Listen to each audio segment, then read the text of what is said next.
بسم اللہ الرحمن الرحیم۔ السلام علیکم سامعین و ناظرین، آج کا یہ ہمارا سلسلہ باطل فرقوں کے حوالے سے جو ہماری مختلف تحریریں ہیں اس حوالے سے ان تحریروں کو ویڈیو کی شکل میں پیش کیا جا رہا ہے۔ تو سب سے پہلے توحید باری تعالیٰ کے حوالے سے جو باطل فرقے جس میں مرزائی ہیں، فرقہ قاسمیہ جنہیں دیوبندیہ بھی کہا جاتا ہے، غیر مقلدین، شیعہ اور فرقہ جماعتیہ جو جماعت اسلامی کے نام سے موسوم ہے، ان تمام فرقوں کے جو مختلف اہل قلم ہیں انہوں نے توحید باری کے متعلق کیا عقیدہ بیان کیا ہے، یعنی ان کا کیا عقیدہ ہے، اور اس جائزے سے ہمیں یہ بھی معلوم ہوگا کہ شان خداوندی میں انہوں نے کیا کیا گستاخیاں کی ہیں۔ تو سب سے پہلے ہم مرزا کے مختلف مرزا غلام قادیانی کے اس کی عبارتیں پیش کریں گے جن سے یہ ثابت ہوگا کہ اس نے اس کا توحید کے حوالے سے کیا عقیدہ ہے اور کس قدر گستاخیاں کی ہیں۔ مرزا نے اپنی کتاب آئینہ کمالات میں لکھا ہے، وَرَأَيْتُنِي فِي الْمَنَامِ عَيْنُ اللَّهِ وَتَيَقَّنْتُ أَنَّنِي هُوَ۔ آئینہ کمالات صفحہ 564 کہ میں نے اپنے آپ کو خواب میں دیکھا کہ میں اللہ ہوں، اور میں نے یقین کر لیا کہ بے شک میں وہی ہوں۔ ناظرین کرام و سامعین گرامی، آپ نے ملاحظہ کیا کس قدر گستاخانہ عبارت ہے۔ نمبر 2، حقیقت الوحج میں لکھا ہے، انی مع الرسول اقوم و افطر و اصوم، کہ میں اللہ تعالیٰ یعنی اپنے آپ کو اللہ کہا، اپنے رسول کے ساتھ کھڑا ہوں گا، میں افطار کروں گا اور روزہ بھی رکھوں گا۔ حوالہ ہے جی حقیقت الوحج صفحہ 107۔ نمبر 3، انت منی بمنزلت توحیدی و تفریدی، حقیقت الوحج صفحہ 89۔ ترجمہ، تو مجھ سے ایسا ہے جیسے کہ میری توحید اور تفرید۔ اسی کتاب کے اسی صفحہ پر ہے، انت منی بمنزلت ولدی، کہ تو مجھ سے بمنزلہ میرے فرزند کے ہے۔ کس قدر گستاخی ہے، اللہ تعالیٰ کو خود کو اللہ تعالیٰ کا فرزند کہنا۔ اس کا مطلب تو یہ ہوا کہ نعوذ باللہ من ذالک اللہ تعالیٰ کو ایک باپ کا مقام دینا ہے، جبکہ اللہ تعالیٰ نے تو فرمایا ہے سورہ اخلاص میں، لم یلد ولم یولد۔ نمبر 5، انت منی وانا منکا، حقیقت الوحج صفحہ 77 کہ تو مجھ سے ظاہر ہوا اور میں تجھ سے۔ نمبر 6، انما امرک اذا اردت شیئا ان تقول له کن فیکون، کہ تو جس بات کا ارادہ کرتا ہے وہ تیرے حکم سے فوراً ہو جاتی ہے۔ صفحہ 108 حقیقت الوحج۔ آگے یہ اگلی عبارت ہے، اپنے بارے میں لکھا، نحمدک و نصلی، کہ اے مرزا ہم تیری تعریف کرتے ہیں اور تجھ پر درود بھیجتے ہیں، یعنی یہ اللہ کہہ رہا ہے، استغفر اللہ۔ نمبر 8، من فر منی فر من رب الورا، حقیقت الوحج صفحہ 361 کہ جو شخص مجھ مرزا سے بھاگا وہ خدا سے بھاگا۔ نمبر 9 انت منی بمنزلت اولادی، حقیقت الوحج صفحہ 581 کہ تو مجھ سے بمنزلہ میری اولاد کے ہے۔ آگے جی خطبہ الہامیہ میں مرزا نے لکھا ہے کہ اوتی کا صفت الافناء والاحیاء، کہ مرزا یعنی صفت افنا فنا کرنا اور احیاء زندہ کرنا، یہ صفت مجھے دی گئی۔ مرزا نے نزول المسیح میں لکھا ہے صفحہ 462 خدا نمائی کا آئینہ میں ہوں، یعنی میں خدا دکھاتا ہوں، الیاذ باللہ۔ آگے جی ان کی پاک قاضی یار محمد اپنی کتاب اسلامی قربانی اس کے ٹریکٹ صفحہ نمبر 34 جو ہے اس پر لکھتا ہے کہ حضرت مسیح موعود نے ایک موقع پر اپنی یہ حالت ظاہر فرمائی کہ کشف کی حالت آپ پر اس طرح طاری ہوئی کہ گویا آپ عورت ہیں اور اللہ تعالیٰ نے رجولیت کی قوت کا اظہار فرمایا۔ استغفر اللہ، یعنی جیسے ایک میاں بیوی کا تعلق ہوتا ہے اس طرح یہ مرزا غلام قادیانی اپنے اور اللہ تعالیٰ کے بارے میں بیان کر رہا ہے، اور جو میاں بیوی کا تعلق ہے اس کو ثابت کیا، خود کو ایک عورت کی صورت دی، اور اللہ تعالیٰ نے قوت رجولیت یعنی مردانہ قوت کا اظہار فرمایا، الیاذ باللہ۔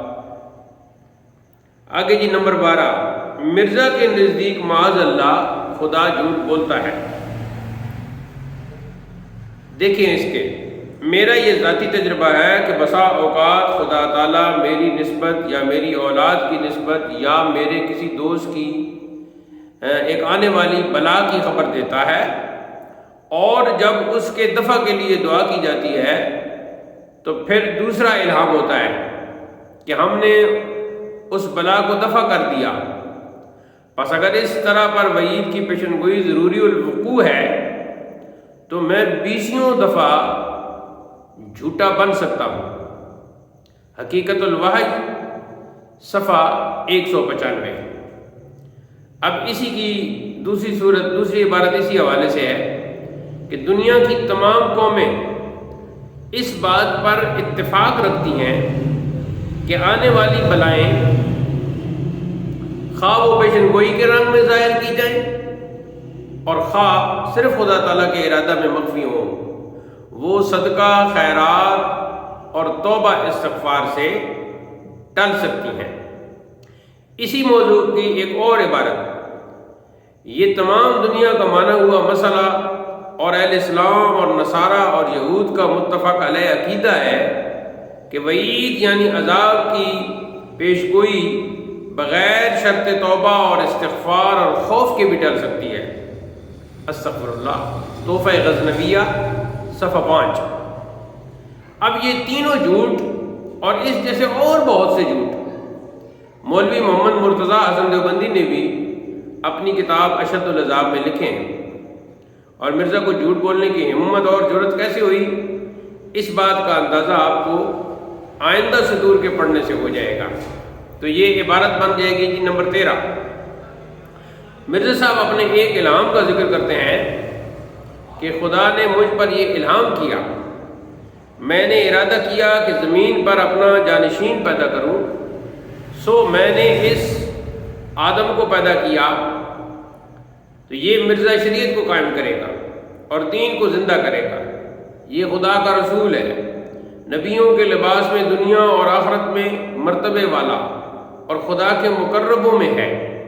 میں ایک پوشیدہ خزانہ تھا، پس میں نے چاہا کہ پہچانا جاؤں۔ اے مرزا، خدا تیری عرش پر حمد کرتا ہے اور عرش پر تیری تعریف کرتا ہے۔ زمیمہ تحفہ گولڈویہ صفحہ 22۔ تو اس کا مطلب یہ ہے کہ معاذ اللہ اب خدا تعالیٰ خدائی سے یعنی ریٹائر ہو چکا ہے اور اس نے مرزا کو اپنا جانشین اور ولی عہد مقرر کر دیا ہے، گویا مرزا دوسرا خدا بن گیا ہے معاذ اللہ۔ اس راز سے بھی ابھی پردہ اٹھا دیا جائے گا کہ مرزا کو دوسرا خدا بننے کا شوق کیوں چرایا۔ ہم نشیں پوچھ نہ اس بزم کا افسانہ ناز، ہم نشیں پوچھ نہ اس بزم کا افسانہ ناز، دیکھ کر آیا ہوں بندے کا خدا ہو جانا۔ تو یہ جی مختلف عبارتیں تھیں مرزا غلام قادیانی کی۔ آپ نے اندازہ لگایا کہ اس کا توحید عقیدہ توحید کیسا ہے اور العیاذ باللہ اس نے کس قدر اللہ تعالیٰ کی گستاخیاں کی ہیں۔ اب ہم آتے ہیں جی اس عنوان کے دوسرے حصے کی طرف۔ دوسرا ایسا ہے جی جو فرقہ قاسمیہ ہے، جو اپنے آپ کو دیوبندیہ بھی کہلواتے ہیں، انہوں نے ذات خداوندی کے حوالے سے اور اپنے عقیدہ توحید کے حوالے سے کیا کیا گل کھلائے ہیں۔ سب سے پہلا ہے جی مولوی خلیل احمد امبیٹری نے البراہین القاطعہ میں لکھا ہے صفحہ 6-7، خدا جھوٹ بول سکتا ہے، استغفر اللہ۔ دوسرا حوالہ، پس ثابت ہوا کہ کذب داخل تحت قدرت باری تعالی جل وعلا ہے۔ اب اس کی کافی تشریح بھی کی جا سکتی ہے، لیکن جو اہل دانش ہیں وہ سمجھتے ہیں۔ حوالہ ہے جی صفحہ 393 فتاوی رشیدیہ، فتاوی رشیدیہ صفحہ 393۔ نمبر 3، دیوبندیوں کی کتاب جوہد المقل میں بھی ہے کہ خدا تعالیٰ سے کذب ممکن ہے، یعنی اللہ تعالیٰ سے جھوٹ بولنا ممکن ہے، استغفر اللہ۔ آگے جی نمبر 4، اسماعیل دہلوی، جو ویسے تو وہ وہابی ہے لیکن دیوبندیوں کے ہاں بھی وہ مسلم ہے، تو اسے وہ دیوبندی اسے شہید کہتے ہیں۔ اس نے لکھا، کتاب ہے کہ یک روزہ صفحہ 17، اللہ تعالیٰ جھوٹ بولنے پر قادر ہے، استغفر اللہ۔ اس کے مقابلے میں ہم اہل سنت کا عقیدہ یہ ہے کہ جھوٹ عیب ہے، اور یہ کہنا کہ اللہ تعالیٰ کسی عیب پر قادر ہے یہ سراسر گستاخی ہے۔ اب بعد کی جو عبارتیں ہیں ان سے یہ ثابت ہوگا کہ ذات خداوندی پر کذب ناممکن اور محال ہے، تو یہ اس سے آپ کو پتہ چل جائے گا کہ یہ فرقہ قاسمیہ، فرقہ دیوبندیہ کا یہ جو عقیدہ ہے کتنا غلط ہے۔ اب دیکھیں شرح فقہ اکبر میں ہے وَالْكَذِبُ عَلَيْهِ وَحَالٌ، کہ اللہ تعالیٰ پر کذب ناممکن ہے اور محال ہے، امپاسبل ہے۔ تو اب دیکھیں ملا علی قاری نے کیا عقیدہ بیان کیا، سلف نے کیا عقیدہ بیان کیا، اور یہ کیا عقیدہ بیان کر رہے ہیں۔ آگے جی علامہ شیخ زین الدین قاسم حنفی کی شرح مشاعرہ میں ہے یستحیل من اللہ کا ظلم والکذب، کہ یہ ظلم کے ساتھ اور کذب کی نسبت جو ہے وہ اللہ تعالیٰ کی طرف کرنا، یہ اللہ تعالیٰ سے ناممکن ہے، محال ہے۔ فلا یوصف اللہ تعالیٰ بکونہ قادر علیہ، تو اللہ تعالیٰ ظلم کرنے پر قادر ہے یا جھوٹ بولنے پر قادر ہے، اس طرح یہ بیان نہیں کیا جائے گا، یعنی خدا کو ظلم اور جھوٹ پر قادر نہیں کیا جائے گا۔ اگلا حوالہ مسامرہ کا ہے علامہ نصفی کا، اپنی کتاب عمدہ میں وہ کہتے ہیں کہ لا یوصف اللہ تعالیٰ بالقدرت علی الظلم والسفہ والکذب لأن المحال لا يدخل تحت القدرہ، کہ اللہ تعالیٰ کی جو قدرت ہے یہ نہیں ثابت کیا جائے گا اللہ تعالیٰ کے لیے کہ اسے ظلم پر قدرت حاصل ہے، یا صفحہ یعنی بے وقوفی پر وہ قادر ہے، یا کذب یعنی جھوٹ بولنے پر قادر ہے۔ یہ اس طرح نہیں کہا جائے گا کیونکہ یہ محال ہے، اور جو محال ہے وہ اس کی قدرت کے تحت داخل نہیں ہے۔ یعنی اللہ تعالیٰ ظلم، صفا، کذب پر قدرت کے ساتھ موصوف نہیں ہوگا، اس لیے کہ محال تحت قدرت داخل نہیں۔ عقائد عزدیہ میں ہے، قاضی عزد کا جو عقائد پر رسالہ ہے کہ الکذب نقص، کہ جھوٹ جو ہے وہ ایک عیب ہے، والنقص علیہ محال، اور اللہ پر عیب باندھنا، اللہ کی ذات میں عیب ہونا یہ محال ہے۔ فلا یکون من الممکنات ولا تشتمل القدرہ، کہ یہ جو ہے ممکنات میں سے نہیں ہے اور یہ اس کی قدرت کو شامل نہیں ہے، یعنی تحت قدرت نہیں ہے۔ جھوٹ عیب ہے اور عیب اللہ تعالیٰ پر محال ہے، تو کذب الہی ممکنات سے ہی نہیں ہے اور نہ اللہ تعالیٰ کی قدرت اس کو شامل ہے۔ تو یہ جی فرقہ قاسمیہ کا۔ اب ایک اور رشید احمد گنگوئی رب العالمین اور دوسرا خدا ہے، یہ جی مرثیہ لکھا ہے محمود الحسن دیوبندی نے گنگوئی کے مرنے پر جو مرثیہ لکھا ہے، اس میں ایک شعر یہ ہے کہ خدا ان کا مربی وہ مربی تھے خلائق کے، میرے مولا میرے ہادی تھے بے شک شیخ ربانی۔ اگرچہ اس کی تعویل بھی کی جا سکتی ہے لیکن اس میں بہت ہی بے احتیاطی برتی گئی ہے۔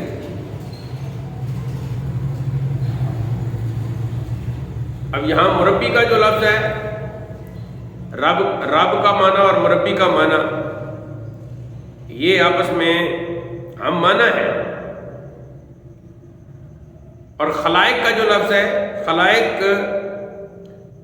کا لفظ جو ہے وہ جمع ہے، تو پھر خلائق کا لفظ ثابت کرتا ہے یعنی تمام عالموں کی تمام مخلوقات مراد ہے۔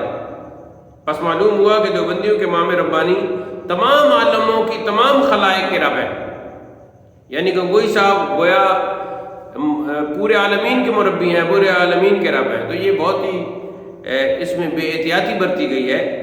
اب اگر کوئی تعویل کرنے والا تعویل کرے تو وہ کرتا رہے، لیکن ایسا انداز اپنائے ہی کیوں جائے؟ اس طرح کی اور بھی ان کی بہت ساری مثالیں ہیں جن کو ہم یہاں ترک کرتے ہیں۔ تو ان تمام حوالوں سے فرقہ قاسمیہ یا فرقہ دیوبندیہ کی توحید کا بھی اندازہ ہو گیا کہ ان کا عقیدہ توحید کس قدر مخدوش ہے۔ ہم اگلی نشست میں اس فرقہ کے عقیدہ توحید کے حوالے سے مزید مخدوش عبارتیں پڑھیں گے اور یہ بتائیں گے کہ ان کے عقائد کس قدر غلط ہے۔ یعنی یہ جائزہ انشاءاللہ ہمارا جاری رہے گا کہ مختلف باطل فرقوں کے غلط عقائد، یہ ہمارے کتابی شکل میں بھی انشاءاللہ جلدی شائع ہو جائے گا، اور ویڈیو کی شکل میں اس کو ہم محفوظ کر رہے ہیں تاکہ جو لوگ مطالعہ کتاب کے بجائے ویڈیوز ملاحظہ کرتے ہیں ان کے لیے آسانی ہو اور وہ اپنے عقائد کو غلطی سے بچا سکیں، اور ایسے جو گمراہ، خود بھی گمراہ اور گمراہ گر ہیں، ان سے اپنا ایمان محفوظ رکھ سکیں، بچا سکیں۔ اللہ تعالی ہمیں صراط مستقیم پر چلنے کی توفیق ارزانی فرمائے۔ اسی پر آج کی نشست کا اختتام ہوتا ہے۔ وآخر دعوانا الحمدللہ رب العالمین، والسلام علیکم ورحمۃ اللہ۔